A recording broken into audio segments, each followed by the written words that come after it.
Hello and welcome to SN Gate Academy. So, guys, we have with us today Mr. Balkrishna Kumar, who has achieved All India rank 158 in Gate 2022 Mechanical Engineering branch, and he has been the student of SN Gate Academy. तो आज उन्हीं से हम जानेंगे कि क्या कुछ उनके सक्सेस के फैक्टर्स रहे। तो इस इंटरव्यू में हमारे साथ एंड तक बने रहिएगा, क्योंकि हर एक इंटरव्यू आपको कुछ ना कुछ सिखाता है, क्योंकि हर एक की जर्नी बहुत ही ज्यादा इंस्पायरिंग होती है। So first of all, Balkrishna, welcome to SN Gate Academy. And first of all, congratulations from the whole team of SN Gate Academy for this wonderful success. आपकी ये जर्नी कैसी रही बालकृष्ण? सबसे पहले तो हम सबको ये बताएं। सर, मेरी जर्नी 2015 से स्टार्ट होती है। मेरा एडमिशन एनआईटी पटना में हुआ। फर्स्ट ईयर सेकेंड ईयर यूं कट गए। जब थर्ड ईयर मैंने आया तो मुझे अब लगा कि अब कुछ सोचा जाए करियर के बारे में।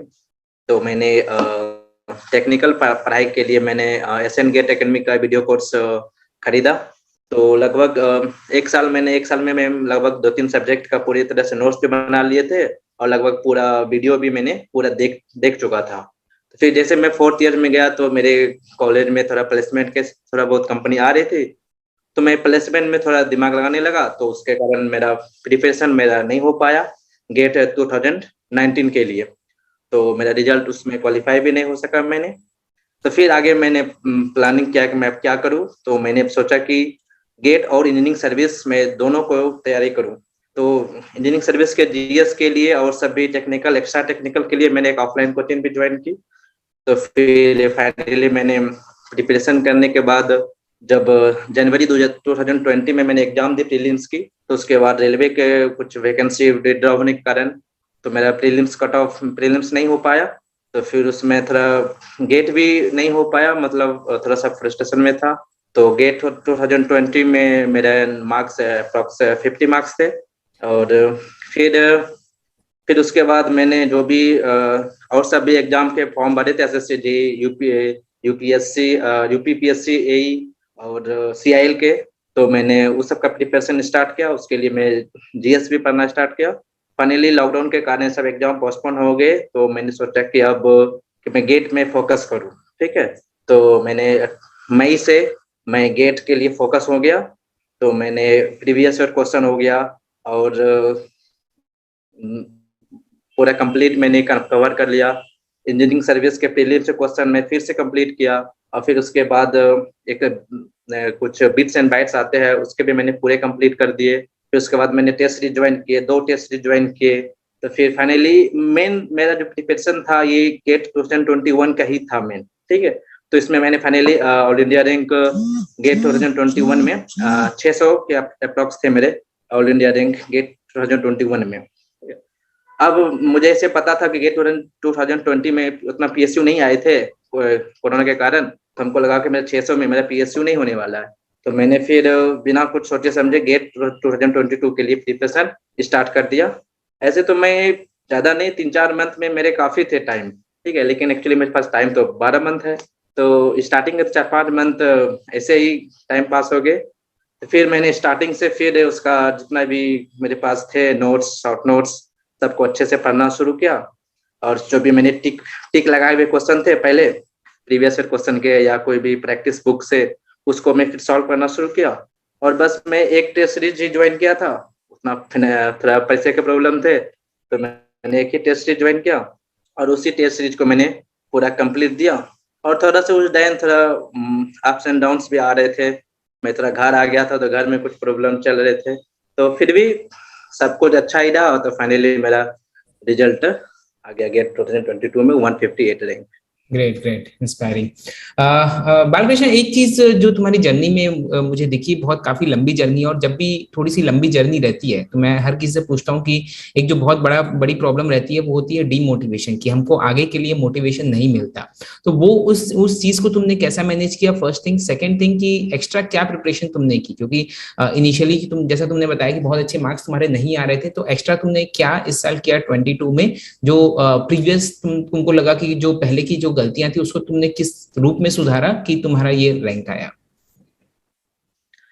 एक्चुअली सर, मोटिवेशन के लिए तो एक सिंपल है रीजन कि आप यदि कोई भी कंपटीशन एग्जाम की तैयारी कर रहे हैं तो पहले उसके पीछे आपको रीजन खोजना पड़ेगा, हम तैयारी क्यों कर रहे हैं। ठीक है, तो यदि आपके पास एक अच्छा से रीजन नहीं है तो आप इसको तैयारी कंटिन्यू नहीं रख सकते। तो मेरे पास अच्छा रीजन थे कि मेरे घर के तरफ फाइनेंशियल प्रॉब्लम, बहुत ज्यादा प्रॉब्लम में थे, और मेरे मतलब कुछ है कि आसपास के लोग इंजीनियरिंग किए थे लेकिन कुछ नहीं कर पाए थे, तो मुझे बहुत सारा वो ताना सुनने को मिलता था।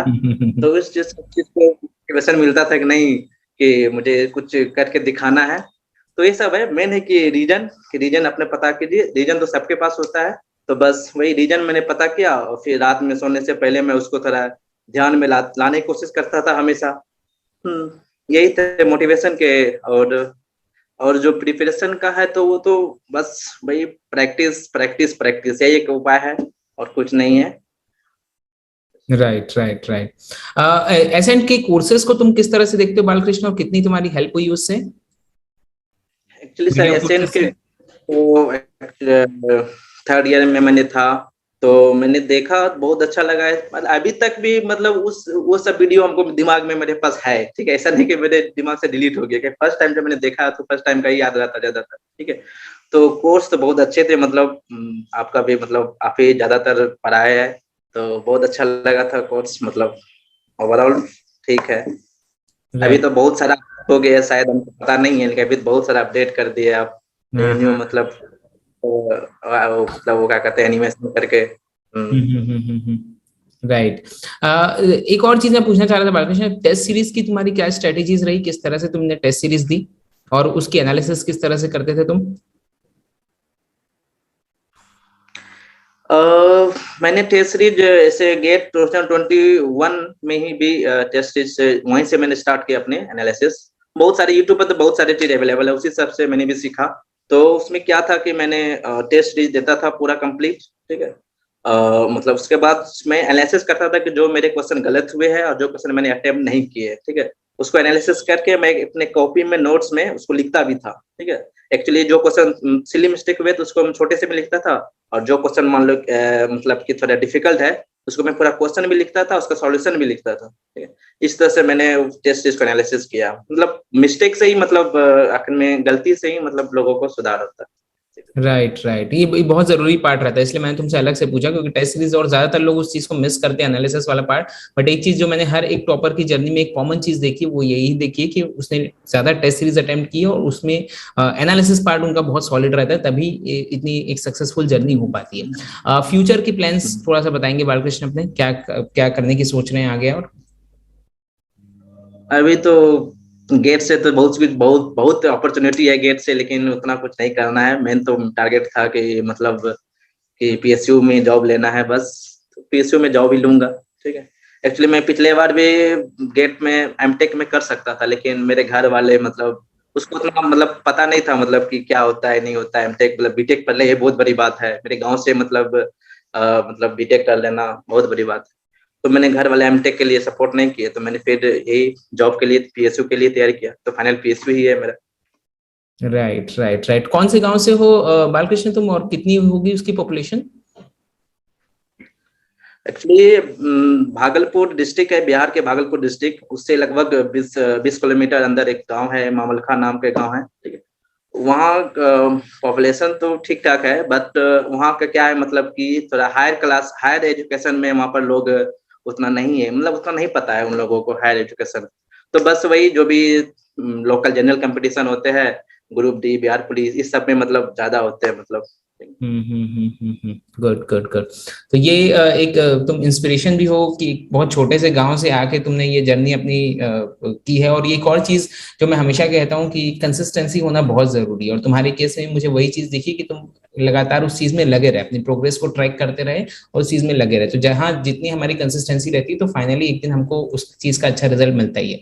सो बालकृष्ण, एक बार फिर से thank you so much for joining us, and I wish you all the very very best for all your future endeavours. Final words अगर आप कुछ हमारे व्यूअर्स के लिए बोलना चाहें, तो किस तरह से उनको आगे आना चाहिए, जो अभी जो यंग जनरेशन, अभी जो यंग लोग आ रहे हैं, प्रिपेयर करना शुरू कर रहे हैं, नए लोग, उनके लिए आप क्या मैसेज देना चाहेंगे? मैं सब ये सर मैं ये कहना चाह रहा हूँ, कोई भी कंपटीशन एग्जाम है तो उनके लिए क्या है कि प्रैक्टिस बहुत इंपॉर्टेंट मायने रखते हैं उसमें, ठीक है। तो जैसे कि मैंने मतलब लगभग अब तक मैं शायद 50,000 के आसपास क्वेश्चन सॉल्व कर लिए होंगे, ठीक है। तो क्वेश्चन सॉल्व जितना ज्यादा होगा मतलब उसके अनुसार ही मतलब होगा। और मैंने कि क्वेश्चन सॉल्व करने के बाद जो गलतियां हैं उसको उस पे मतलब देखने के मतलब कोई एक बार जो गलती हो गई उसको दोबारा गलती नहीं होना है, ऐसा ध्यान रखना है बस यूं। और उसके साथ साथ भी जो भी कंटिन्यूस में जो भी एग्जाम आते रहते हैं तो उस एग्जाम के लिए तैयारी करना। लेकिन वही है कि थोड़ा सा सिलेबस थोड़ा सा उल्टा पुल्टा रहता है, थोड़ा सा उस चीज को भी थोड़ा देखना है कि ज्यादा कुछ लॉन्ग सिलेबस है तो ऐसा नहीं कि आप उसमें घुस जाए, ठीक है, थोड़ा सा उधर डिस्ट्रैक्ट हो जाते हैं। तो टेक्निकल बेस्ड यदि कोई तैयारी कर रहा है तो टेक्निकल में मतलब और सब भी फॉर्म भरे और एग्जाम दे, बस Great, कहना great. चाहूंगा। So thank you again, Balkrishna, and I wish you all the very very best for all your future endeavors. So I hope दोस्तों कि आपको बहुत सारी चीजें कुछ जानने मिली होगी। आपके कुछ भी क्वेश्चंस है, क्वेरीज है, तो आप नीचे कमेंट बॉक्स में डाल सकते हैं और इस वीडियो को अपने फ्रेंड्स के साथ शेयर करें, इसको लाइक जरूर करें। Wish you all the very very best. Thank you so much.